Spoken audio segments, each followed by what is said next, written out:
Yo, listen, let me tell you something. Yeah. These are the type of episodes that need to be long.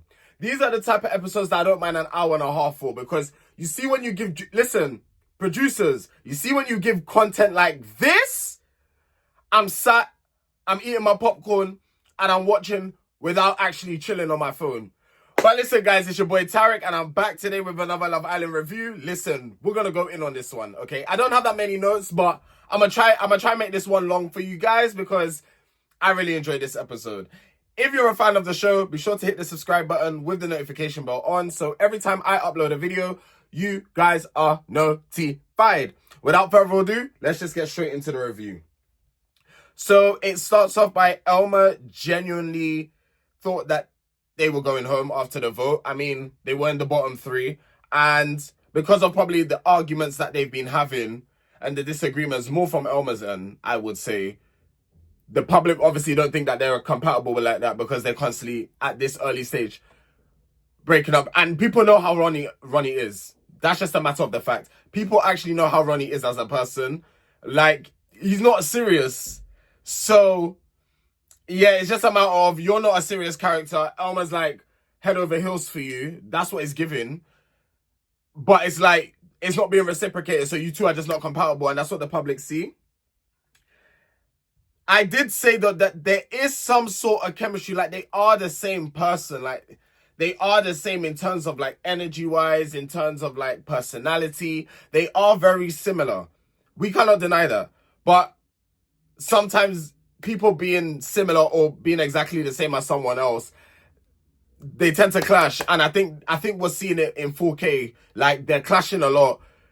And I think it's also to do with their personality. They it's like looking in the mirror when it comes to those two. Gabby thinks Naz and Catherine should have been the ones to go home. I'm not gonna lie when I say this, and don't come at me in the comment section, but at that current time, I agree. Like, Olivia and Marcel were showing more. I don't know. There must be something happening with me because I'm actually defending Olivia. Like, I know, but I have to speak the truth when I see the truth. There was more going on between Marcel and Olivia than there is Catherine and Naz. So if Catherine got sent home, I probably wouldn't even be upset by it, because I haven't seen any progression or anything like that. But with Olivia and Marcel, there was more. And I'm not just going to vote for someone because they're the same skin color as me. I'm going to keep it a buck. So with that being said, I'll tell you who I voted for. I voted for Ekin-su and Curtis, the most compatible at that time, because they are the most compatible. Like, they're basically closed off. And the reason why I'm doing that is because later on, as you lot saw in the episode, what was going on. So I guess we're going to have to wait and see what happens in tomorrow's episode regarding that situation. Catherine said she doesn't want to be in a position where she has to beg someone. I don't want that for you, sis. I don't want you to be in a position. You're too much of a beautiful woman to be putting yourself in that kind of position, to be basically asking a man to show you love and affection. Well, not love, but to show you affection and be passionate with you. That shouldn't even be something you ask for. That should be the bare minimum. That should be something that naturally comes to him. From time you had that conversation with him yesterday, and then him making the fruit platter wasn't even his idea, it was Ron's. I actually forgot to mention that in yesterday's review. It was actually Ron's idea. And Naz was like, oh, should I? Like, he even questioned it. The man was never, and I said it, I wasn't buying into it. I wasn't buying a share for that stock market because it just wasn't making sense. I would have been losing money, not gaining. So it's like, I knew it was a losing battle from the beginning. Them two, just when they got paired, I saw Catherine's face, but I'm a person, I like to always have hope. But then again, I have to realize not to be delusional, because they just were never going to work. It was never going to be a thing, like, from the jump. And then there was a little bit of me, it was like, oh, okay, maybe. And then I was like, yeah, this slow burner is code for I'm not interested. But it's like the polite way of saying that you're not interested in someone. Oh, I'm a slow burner. I promise to God now, and I'll say this with my chest. People are not slow burners with people that they're really into. That's the matter of the fact. If you're really into someone, oh, trust me, all that slow burning bullshit goes out of the window. Like that. Done. Like, there's no such thing as slow burning. Like, that's some BS. So yeah, like I'm saying, Catherine should never have to put herself in a situation where she's basically begging for someone. No, because I would have to sell that. I would have to sell that stock, that share, sorry, because I would not be interested in continuing to purchase that if that was the case. Kaz said to Ron when he came in, she didn't fancy him. If a hole could have opened and swallowed Ron, that would have been the moment for it. Because Kaz has been asking for someone to come in for her. Someone finally comes in for her. She doesn't fancy him. Now, yeah, you may not fancy someone if you try to get to know them or whatnot. I mean, it makes sense, but this girl has literally been asking for someone. Someone comes in for her and she's not interested. You see why sometimes people can't win. Sometimes people just can't win. This woman has literally been asking for the past 3-4 days for someone to come in for her. She's literally been playing games and doing all this stuff with other people. Someone finally comes to give her the time of day. She doesn't fancy them. Okay, cool. There's people that I've gone on dates with, yeah, that I haven't really fancied like that, but I try to look past I am a person, I'm optimistic. I really try to look past all of that because it's like, I may not initially fancy you. You're still good looking. Like, let's not get it twisted, yeah? People can be good looking, but you don't necessarily fancy them. People fancy people for different things. Okay? People actually so someone can literally fancy you for your looks. Like, you could be a 10 out of 10 in their eyes and they'll be drawn to you. Some people fancy people's personality. Some people fancy the way, some people talk, their voice. Like, there's so many different aspects about people or features that people just fancy. So, Kaz saying that she doesn't fancy him, is that looks-wise or is that personality-wise? Because I'm not a person. Most people talk about looks. Let's be frank. Most people, when they say they don't fancy someone, it's because of looks. Me, I'm a person, I try to look past all that. And if we catch a vibe, then I later may develop something there. Who knows? Dating is trial and error. Dating is actually trial and error. And this is what people need to understand. I've actually been hit with reality and hit with the fact that dating is trial and error. If you have a connection with someone and it's a strong connection, pursue your energy into that one person and keep it going and see where it goes. Don't force anything. Don't rush anything. A lot of people like to rush. They like to rush and speed it. Take your time. Like, I know they say time don't wait for nobody, but at the same time, you've got time, when it comes to these sort of things, you actually have time. Kaz doesn't feel like she's getting that oomph from Ron. So, like, Ron is saying all these things like he madly fancies Kaz and stuff like that, but Kaz is not feeling that from Ron.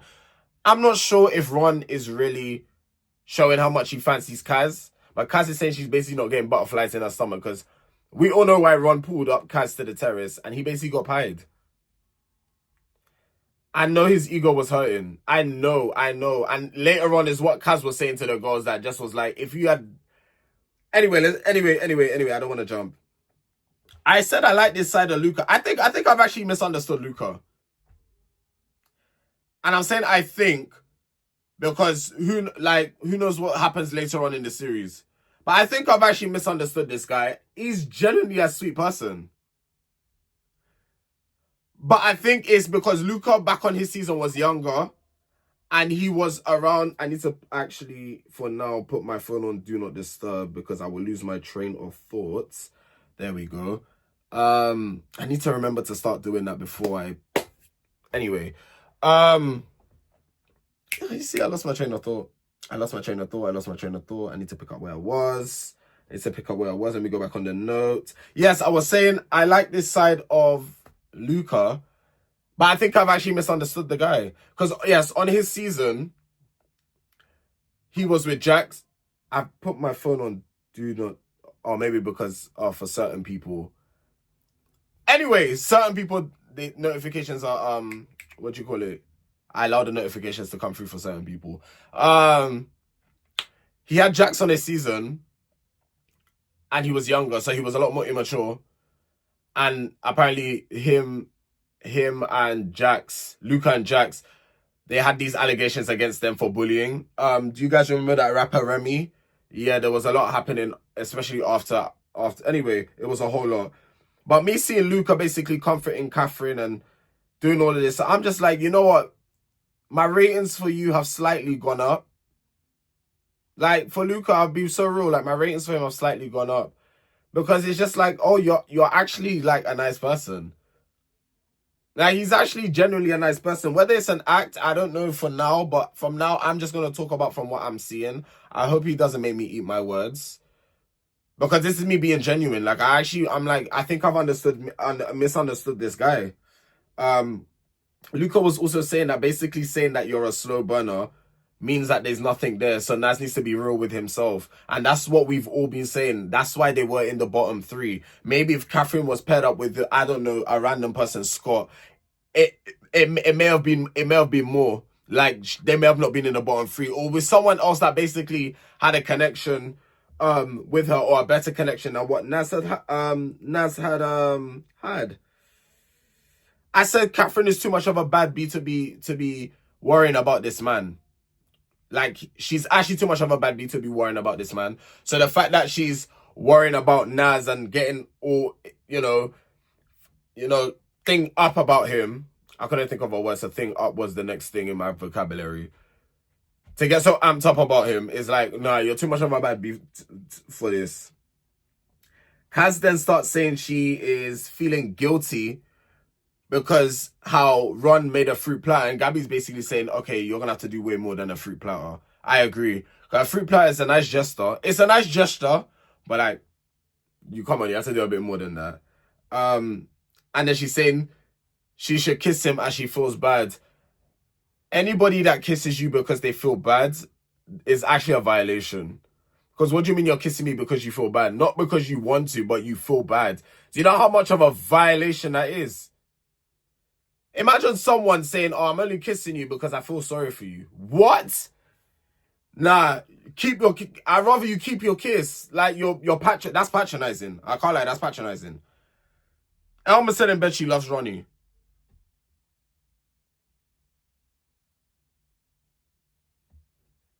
Moving on. It's the next morning in the villa. Catherine wants to know how Naz is feeling. Naz said if he steps away, he could be closer to Catherine. I have been saying that man is not into Catherine the way that people think he is. I've been saying this. He's not. It's so obvious and it's so bait. He's not feeling any type of way. And like I said, it's okay. It's actually okay. Like, if you're not into someone, don't lead them on or let them be on your time. Because, yeah, I'm glad Catherine said what she said. Like, you're not on his time. You're actually on your own time. Like, me personally, if that was me in that situation and someone saying they're a slow burner, you see, on the outside world it's different. But let me put myself in the villa scenario for a minute. I'm giving you 2 days max. Actually, no, that's me. I know, I'm being too nice. I had to think about that. I'm giving you 24 hours. 24 hours. Because what do you mean slow burning? We don't have time in here. You don't have time to slow burn, baby. So you better up the pace or something, because you have 24 hours. If I open my eyes and you're still feeling the same way, bye, Felicia. I'm not on your time. You're on my clock. It's not the other way around. Or you be on your clock, I'll be on my clock, but I'll be on my clock with someone else. I ain't got time. You're not about to pull me along on your ride while you're saying slow burning when you're not into me, but I'm just there as a replacement, just in case you go in, find another girl, it doesn't work with the other girl, and then you want to come back to me like I'm the second best? Naz, don't irritate me, please, because I find it irritating how he actually had Catherine boggling and bamboozled in her head. I'm like, what are we talking about? And then you're saying if you step away, it feels like you could be closer. I knew from day one that it wasn't gonna work. I knew from day one that this was that wasn't gonna work. That's why I didn't buy no shirts for that stock market. I didn't do it. Montel enters the villa. Tyreek's son. You all remember when Tyreek was giving instructions and then these boys were bunny hopping and following? I believe Sammy was one of them, Montel was one, and then was it those two? Was it just those two? I think it was just those two. I can't think of anybody else, but I think it was those two. You remember on this season? Tyreek, I want you to jump this. How high, sir? That's what he was giving. So now that Tyreek's not in the villa, I want to see how he functions. You lot can take it as a violation if you want, but that's how he was behaving on the season. It's not even a violation. That's how he was behaving. Tyreek was your dad and you was the son. That's what he was given, father and son time. As Monto is chopping it up with the girls, Kaz gets a text about the kissing game. I didn't bother taking notes for this because it was literally just the girls kissing. I just took a few key notes that I saw from the challenge. Kaz really took her time with Curtis. I was like, interesting. And yeah, Casey, obviously you didn't know it was Tina at the time, but you should have had an inkling feeling that it was her. Because after the way you treated her, why would she kiss you? That's why you only got a peck. You're lucky you even got a peck, because if it was down to her, I'm sure she wouldn't want to kiss you. But obviously, due to, she has to kind of give you a little on the cheek. I mean, obviously you didn't. I have a feeling you kind of deep down knew who it was, but you're just pretending like you don't know. Harriet enters the villa. Now, this is where the episode starts to spice up a little bit, because it's like, what? And she enters during the kissing game, guys. I felt like the entrance, I was here for it. I was sat because you producers ate with that. That entrance was everything it needed to be. How she entering with the boys blindfolded? The boys had no idea, but who did? Ronnie. Ronnie had an idea, not an idea. Ronnie knew exactly who that was. Because why? Just not too long ago they were kissing and all this type of. Listen. Yes. This is gonna. When I tell you, you lot thought Elma was bad now. We thought Elma was bad now. Oh, we ain't seen shit yet. We ain't seen shit yet, because it's about to go up. It's actually about to go up. Listen, when I tell you, tomorrow's episode is gonna be juicy, because from time they didn't even give a preview for tomorrow's episode. I feel like tomorrow's episode will give, and I hope me not saying this is going to backfire. It's Friday, so it's like the end of the week, so we should get a good episode tomorrow. When she kissed Ronnie, didn't Ronnie give her a 10? Ronnie knew who it was, he gave her 10. It's given unfinished business. Because if it ended badly, I wouldn't even give my ex a 10. I'll be honest with the kiss, but you're not getting a 10 from me. We're no longer in that kind of lane. Like I said, I will never put myself in a situation. Actually, never say never. Actually, no. I would never put myself, because I'm talking about like shows like this, right? But when I actually think about it, I would never put myself in a situation like that where there could be a chance for me to be linking up with. No. You mean to tell me, right? You mean to actually tell me he gave her a 10? Yeah, unfinished business. And with Elma standing there as well, that's crazy. Ekin-su got first place in the kissing challenge. I can't lie, she did a bit too much. But she said she only done that because of how Curtis. They need to have a conversation. Ronnie thought he was dumb, but it's brought back feelings. Elma's she's really got the bad end of the stick, boy. I do low-key feel sorry for her, but then at the same time, I feel like you knew what kind of man you was was getting yourself with. I mean, no one expected his ex to come walking in, but his ex, there's no kind of competition with her. And from time it didn't end badly as well. They're saying it wasn't even boyfriend and girlfriend, but it was serious. Like, it's the blueprint is there. The blueprint is actually there. Like, what are we talking about? The blueprint is there. Ronnie asks, did she know it was him? I know. Ronnie asked, did she know it was him? And she said yes, obviously. And then Ronnie was like, did you... Wait, am I bugging? Ronnie asked Harriet, did she know it was him? And I'm like, Ronnie, hello? Is anybody home? She walked in and she saw you. Like, Ronnie, come on now. That was... Yeah, come on now. Ronnie was apparently sending roses to Harriet in December. Guys, December was only last month. And the shows... Bearing in mind, the show didn't even start at the start of January, you know? It started last week. Last week, Monday. Was it last week, Monday? Or the Monday before? No, it started last Monday. Guys, that was not that long ago. So, Elma, I don't know what you gonna do.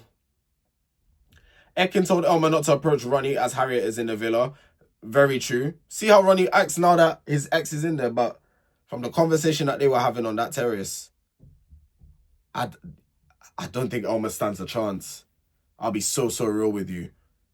The stuff that was coming out of Ronnie's mouth, that is the stuff that was coming out of his. It's not like to say it's like, oh, now that you're in here, you've got my head screwed, or now it's there's a possible chance you could. No, you've always been the one.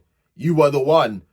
Talk like that is like, what? Like, I gagged when I heard that, because it's like, no way. I'm even skipping notes. But the girls are funny because when they were going to the terrace, out of all places, Ronnie. Out of all places. But anyway, they were pretending like they were talking about something else. That's so bait. I'm sorry. That's the oldest trick in the book. When you know there's a situation and you're initially talking about the situation, then you're pretending to talk about something bare loud. Like, ladies, can we please behave? Like, that's the oldest trick in the book. So now let me talk about the terrace stuff. So Ronnie is taking Harriet to the terrace. Ronnie is saying he hasn't been strong with Elma. I mean, you saying to Elma that you lot are in a good position, then telling her, and I don't know. It's just giving your head is scrambled right now. Your ex has just walked in. All these feelings have come back. So you're gonna say anything to go back with your ex. I get it. I hear it. But he's saying he hasn't been strong like how it was with Harriet at the start. So your Harriet's already, not to compare, but if we are comparing, Harriet's already winning the battle, because it's like Elma's this is a losing battle for Elma. You're up against his ex. Like you've lost. I'm so sorry. It's the words that Ronnie was saying. That's why I'm saying that Elma's lost. I could be completely wrong, you know. Ronnie could actually bamboozle my head and say something and do something completely, do a 180, but I doubt that's gonna happen. I'll be so real. And Ronnie said towards the end that it's always been Harriet. And then it cuts to the credits. We don't even get a preview for tomorrow. Guys, I'm here for the drama. Something will kick off. Knowing how Elma's a little firecracker herself, something is going to kick off. And I'm here for it. I just hope tomorrow's episode gives what it's supposed to give. Because today's episode, I was sat, I'll be so real. That's why the review's over 20 minutes. I was sat, you know, watching the episode, being like, okay, I know when Harriet is going to come and is going to shake things up. Montel, Kaz is on Montel. No doubt about that. But I'm more interested in this more Ronnie, Harry, and Elma situation. I can't lie, that's what's got my attention at the moment. Right now, I don't care about anything else. But yeah, guys, that's today's episode. If you guys have enjoyed, be sure to hit the like button. Comment down below what you guys thought of today's episode. I would love to have a conversation with you guys in the comments. And subscribe with the notification bell on, so every time I upload, you guys are notified. I am on the road to 10,000 subscribers by the end of the year. So with you guys' help, I know that we can gate it. I know that we can get it. I would really appreciate you guys' help. And with that being said, it's been your boy Tarek, and I'll catch you tomorrow. Take care.